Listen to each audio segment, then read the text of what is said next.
জনে জনে খবর দে, মুখস্থ বিদ্যারে খবর দে। প্রিয় শিক্ষার্থীরা, ফিজিক্স, কেমিস্ট্রি, বায়োলজি, ম্যাথ বা ইংলিশ কিংবা আমার সাবজেক্ট বাংলা, স্লোগান কিন্তু একটাই, জনে জনে খবর দে, মুখস্থ বিদ্যারে খবর দে। প্রিয় শিক্ষার্থীরা, সৃজনশীলতার এই যুগে না বুঝে গাইডের অঙ্ক ও জ্যামিতি মুখস্থ করে তুমি তোমার সময় ও মেধা দুটোকে নষ্ট করছো না তো?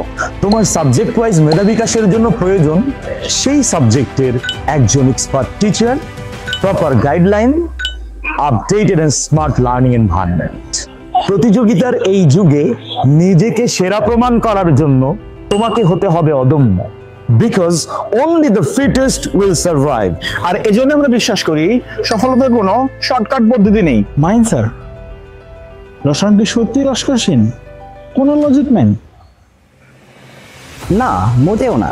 রসায়নের আসল মজা বুঝতে হলে প্রয়োজন স্মার্টলি এবং ইন্টারেক্টিভ ওয়েতে লজিক্যাল এক্সপ্লানেশন। আরশাদ স্যার, আপনার কি মনে হয় স্ট্রং বেসিক গঠনের সর্বোত্তম সময় কখন?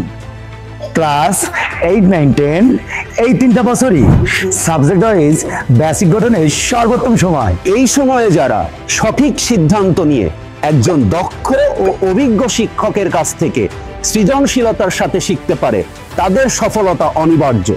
যার প্রকৃষ্ট উদাহরণ হলো 2014 সালে যশোর বোর্ডে প্রথম ইস্তিয়াক রেজা, 2017 সালে যশোর বোর্ডে প্রথম আহানা প্রসিদ এবং 2024 সালে যশোর বোর্ড প্রথম নাবিল।